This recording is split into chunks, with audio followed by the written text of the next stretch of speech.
ಇನ್ನು ದ್ವೇಷ ಭಾಷಣದ ವಿರುದ್ಧ ವಿಧೇಯಕ ಮಂಡನೆಗೆ ಈಗ ಸರ್ಕಾರ ಸಿದ್ಧತೆ ಮಾಡ್ಕೋತಾ ಇದೆ.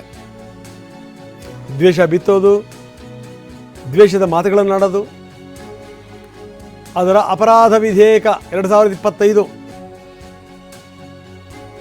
ಸಂಪುಟ ಸಭೆಯಲ್ಲಿ ಚರ್ಚೆ ಆಗುತ್ತೆ. ಅದಾದ ನಂತರ ಅನುಮೋದನೆ ಸಿಗಬಹುದು. ಬೆಳಗಾವಿ ಅಧಿವೇಶನದಲ್ಲಿ ಇದನ್ನು ಮಂಡಿಸುತ್ತೆ ಸರ್ಕಾರ.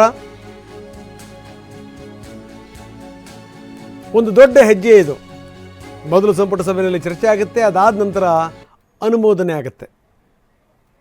ಭಾಷಣ ಇವತ್ತು ದ್ವೇಷ ಭಾಷಣ ಮತ್ತು ಆ ರೀತಿ ನಡ್ಕೊಳ್ತಕ್ಕಂಥದ್ರಲ್ಲಿ ಇವತ್ತು ಬಿಲ್ಲು ಕ್ಯಾಬಿನೆಟ್ಗೆ ಬಂದಿದೆ. ಅದನ್ನು ಚರ್ಚೆ ಮಾಡಿ ಏನು ತೀರ್ಮಾನ ತಗೊಳ್ತಾರೆ ಅದು ಕ್ಯಾಬಿನೆಟಲ್ಲಿ. ಅದು ತೀರ್ಮಾನ ತಗೊಂಡು ಪಾಸಿಟಿವ್ ಆಗಿ ತೀರ್ಮಾನ ತಗೊಂಡಿದ್ರೆ ಆ ಬಿಲ್ಲನ್ನು ಮಂಡನೆ ಮಾಡ್ಬೋದು. ಆ ಸಾಧ್ಯತೆಗಳಿದ್ದಾವೆ.